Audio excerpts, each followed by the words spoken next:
vai nos colocando diante deste contexto do fim ou da coroação das grandes coisas. E aí o evangelho que nós ouvimos hoje é um evangelho que muitas vezes coloca medo no coração das pessoas, não é? A gente costuma dizer, olha, esses sinais estão acontecendo e vão acontecer. Em primeiro lugar, Jesus já veio, já se fez presente entre nós. Segundo lugar, a igreja espera esta segunda vinda gloriosa de Jesus, que vai acontecer, não sabemos quando. A própria palavra de Deus nos diz, o dia e a hora nós não sabemos, mas é importante que tenhamos o nosso coração preparado, para que quando acontecer, seja esta segunda grande vinda de Cristo, que a gente chama de parousia, ou seja o nosso encontro definitivo com Jesus, nós estejamos preparados com o nosso coração de acordo com a vontade de Deus para nos encontrarmos com Ele. Agora, é bem verdade que às vezes a gente toma esta leitura do Evangelho de uma maneira literal e a utiliza de uma forma a impor um medo. Às vezes a gente fica tão preocupado ou imagina que Deus se manifesta somente através de eventos extremos, que esquece que Deus se manifesta naquilo que é ordinário, cotidiano. Qual é a grande manifestação de Jesus? Se fez uma criança. Não existe coisa mais singela, mais simples do que isso. Uma criança deitada nos braços da sua mãe ou do seu pai. Vejam, o extraordinário de Deus se revela nas coisas simples. Então, isso tudo é para dizer que a gente precisa interpretar sempre, tirar uma catequese da palavra de Deus e não aplicá-la ao pé da letra, porque, como eu já disse várias vezes, a Bíblia não é um relato jornalístico, que a gente lê e assim aconteceu tal e qual. Não, ela sempre quer transmitir uma catequese. E aí hoje, eu não sei se vocês perceberam, Aninha e Galvãozinho, e as crianças perceberam também, a leitura falava assim que o sol ia se apagar, que as estrelas iriam cair. Vocês prestaram atenção, Aninha e Galvãozinho? Frei, eu fiquei com medo, tô até tremendo, ó. Que medo, Frei. Olha o Galvãozinho. Ficou com medo, não é? Muito medo. Pois é. Eu vim aqui para o senhor me explicar. Então o Frei vai te ajudar a tirar este medo. Porque diante dos grandes acontecimentos de Deus, nós não devemos ter medo. Nem ler esta passagem do Evangelho como muito se diz como o fim do mundo. Olha, gente, a maioria aqui passou pela virada do milênio, não foi? Eu lembro, eu tinha 16, 17 anos, e aí eu quase entrei numa pilha, vai acabar tudo. O 99 para 2000, muita gente, não é? Vai virar, dizia que nos bancos ia dar um problema, que o meu R$100 ia sumir, eu fiquei preocupadíssimo, não é? E imaginava, e eu lembro, era o fim do mundo, 99 para 2000 vai acabar tudo. E eu lembro que os meus pais vieram me acalmar e disseram assim, olha, desde que nós somos criança, vira e mexe, se fala no famoso fim do mundo. E aí de vez em quando tem um e outro que fala e joga e dá um palpite, dá uma data. E aí eu lembro que 99 para 2000 virou 2024 e o mundo não acabou. No entanto, e aí é muito importante a gente aprofundar esta reflexão. Se esta forma apocalíptica que o Apocalipse também é um gênero literário. Mas esta forma de falar, o sol vai escurecer, a lua não mais aparecerá, as estrelas vão cair, esta forma está querendo nos dizer de uma realidade totalmente fora daquilo que é planejado. O planejado é que todos os dias o sol nasça e renasça e a lua venha. O que a leitura quer nos dizer? Que existem realidades que saem, e que não deveriam, que saem do controle. E ali sim é o fim do mundo. Frei, Irmãos e irmãs, só um pouquinho, Aninha. Hoje, você está sabendo, é dia mundial dos pobres. Sabia disso, Aninha? sabia, Frei? Minha mamãe tinha falado ontem para mim isso, que era o dia dos pobres. Aninha, eu não te entendi direito, não é?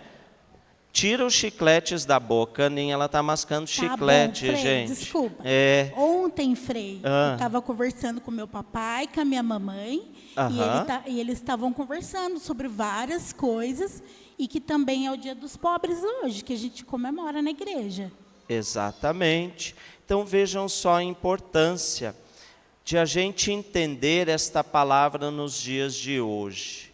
Dia Mundial dos Pobres, que o Papa Francisco instituiu, e que a gente precisa ter um olhar para esta realidade que às vezes é sinônimo do fim do mundo.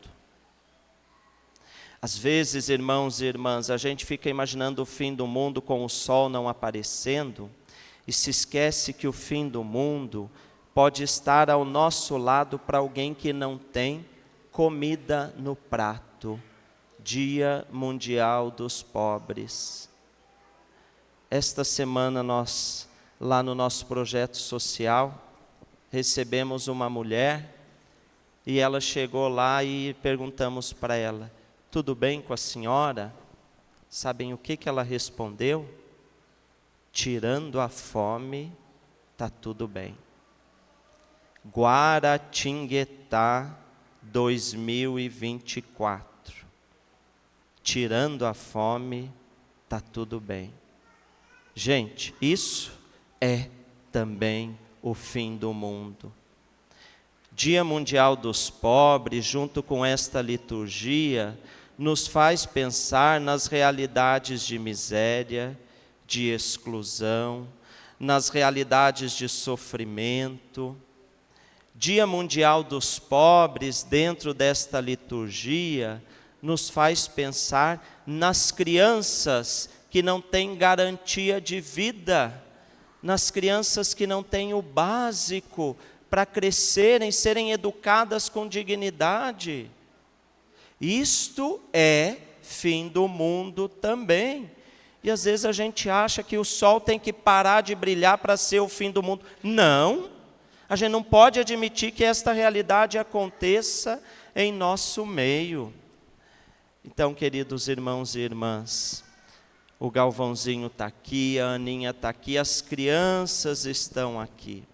A nossa fé precisa dar uma resposta bem concreta a essas realidades de fim do mundo, de fim dos tempos. Se por um lado milhares de pessoas morrem de fome, por outro lado milhões e milhões são gastos em armas, em guerras. E a igreja precisa se manifestar contra isso. Se por um lado tanta gente, ou melhor, pouca gente tem tanto, tem milhares que não têm absolutamente nada. E aí, ontem, nós fizemos a distribuição das cestas básicas e ficamos muito felizes porque a nossa novena aqui, ela arrecadou mais de 1 tonelada de alimentos. Aquelas doações, os gestos concretos, e graças a Deus foram montadas cestas básicas. Eu vou chamar a nossa equipe da Casa da Criança, podem vir aqui. Eles trabalham lá no nosso projeto social, pode subir aqui. E Nós ontem conseguimos atender mais de 100 famílias, junto com a arrecadação que é feita ali na paróquia de Fátima, e com uma cesta bem caprichada para que esta senhora, que não é a única, não precise responder de novo. Tirando a fome, está tudo bem. Débora, você me contou, a Débora é a nossa assistente social, e me contou uma outra cena que me marcou profundamente. E eu queria que você contasse para o nosso povo, porque, de novo, às vezes a gente fala em número e estatística e é tudo muito frio. São números. Quando esses números adquirem vida, face, história, isso tudo se torna muito mais próximo de nós. Bom dia, eu sou a Débora, assistente social do projeto. Nós atendemos diariamente no projeto as famílias do bairro, do entorno, e a nossa maior demanda é a solicitação de alimentos. Então, eu faço diversos atendimentos e são chocantes, né, os casos, totalmente fora da bolha, que a nossa sociedade hoje acha que está tudo normal. Eu atendi essa senhora que o Frei falou, eu atendi uma outra menina de 24 anos, com 2 crianças, e ela foi lá solicitar uma cesta para a gente. E ela falou que nos dias anteriores, ela fazia 2 dias que os filhos dela e ela não comiam nada, e que ela tinha pensado em pular no Rio Paraíba. Ela falou, eu não tenho que dar para eles, eu ia pular no Rio Paraíba. Só que aí me falaram da casa da criança, e eu vim aqui ver se vocês conseguem me arrumar pelo menos um macarrão, alguma coisa, para eu dar para os meus filhos. Então, essa é a nossa realidade diária lá na casa da criança. Solicitação de alimento, alimento, alimento. Gente, eles não têm o que comer, isso é real. A gente faz visita, a gente acompanha todas as famílias e está muito triste a realidade. E a Débora contava que ela disse assim, essa mãe, que as crianças, e eu faço questão de dizer porque quem é pai, quem é mãe, quem tem criança em casa sabe o que isso significa. Que os filhos eram 2, né? 2 filhos, à noite levantaram, acordaram e disseram, mãe, eu estou com fome. E aí a mãe disse assim, meu filho, toma um copinho d'água e vamos dormir de novo. Foi nessa noite que essa mãe pensou em tirar a própria vida. Gente, se isso não for o fim do mundo, não é o sol deixar de brilhar que vai nos impressionar. Se estas realidades não tocarem o nosso coração e não exigirem de nós uma mudança de comportamento, uma mudança muito maior para levar dignidade para as pessoas, a nossa fé, ela é morta. Ela não está tocando a vida real das pessoas. E ao mesmo tempo que isso tudo nos choca, nos dói, nos enche de esperança saber que graças a Deus, ainda existe muita gente solidária. Desde que nós chegamos aqui no santuário, nosso grande sonho era criar este projeto social, que agora está acontecendo. Era o grande sonho, porque a gente entendia que o fim do mundo estava aqui do lado e a gente precisava e precisa fazer alguma coisa. E é por isso que o nosso santuário vai crescer, está crescendo, a igreja está sendo reformada, mas a gente não descuida dessas famílias. E eu queria então que a Cleia, que é a coordenadora, compartilhasse com a comunidade o que está sendo feito lá no nosso projeto social. Bom dia a todos, paz e bem. Nosso projeto fica no Beira Rio 2, aqui pertinho na travessa da Ponte Cabo Chicão. E lá nós oferecemos vários cursos. Então, tem oficinas de esporte para as crianças, temos também para as mulheres, lá tem relaxamento e alongamento de manhã para as idosas. Então, e tem muita atração. E a gente está tendo 2 cursos agora, muito importante, porque a gente não quer só dar a cesta básica.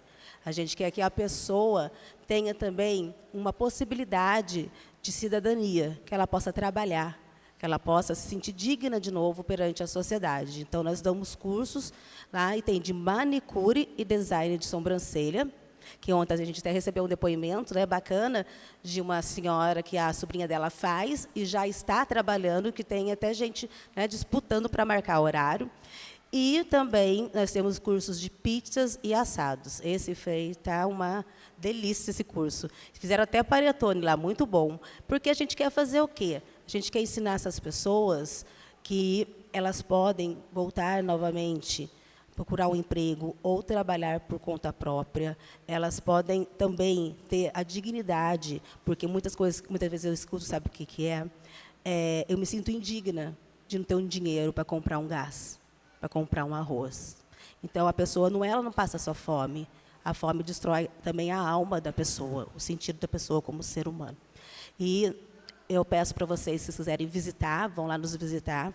Nós funcionamos ali no Beira-Rio e vocês vão ver muitas pessoas que, apesar das dificuldades, elas estão lá tentando um dia a dia melhor. Obrigada. Então, este projeto social do Santuário de Frei Galvão quer levar Jesus, através dessas obras, para essas pessoas também. E ontem, aí eu fui ajudar essa senhora que disse que tirando a fome estava tudo bem, fui levá-la na casa dela, porque ela tem problema nas pernas, não conseguia carregar a cesta. E aí é a mensagem, eu concluo, do Papa para este Dia Mundial dos Pobres, sobre a oração. Entrei na casinha dela, um cômodo só, goteirando dentro, e aí ela chorou muito, se abriu e disse: Frei, o que eu mais queria era um pouco de atenção. Eu estou catando latinha para vender, me mostrou, ela não tem gás, está cozinhando com álcool num negocinho de sardinha assim, uma latinha de sardinha. Ela disse: eu só queria um pouco de atenção. As pessoas me olham catando material reciclável, viram a cara, me ignoram, e isso machuca tanto quanto a fome. Vejam, irmãos e irmãs, não dá para a gente normalizar esse tipo de comportamento. É preciso que nós nos humanizemos. Isso sim é fim do mundo e que está acontecendo todos os dias ao nosso lado. Que a nossa solidariedade, que o nosso amor ao próximo, que este Dia Mundial dos Pobres nos ajude a termos esta sensibilidade. E que no nosso dia a dia, nas coisas bem concretas, nós tenhamos atitudes de encontro. Gente arrogante, nariz empinado, que não conversa com gente humilde, não entendeu nada do Evangelho, não é? A dor dessa senhora era o preconceito, além da fome. Então, que Deus nos ajude a fazermos da nossa vida, da nossa fé, uma atitude bem concreta de ajuda ao próximo. E obrigado a vocês que ajudam. Muita gente deixa doação de cesta básica na secretaria, tem gente que traz muita coisa. Tudo a gente leva lá para o projeto social, e com essa equipe, o Rubens, a Beatriz, a Débora e a Cleia, nós fazemos esse bonito trabalho em nome do nosso Santuário de Frei Galvão. Louvado seja nosso Senhor Jesus Cristo, para sempre seja louvado.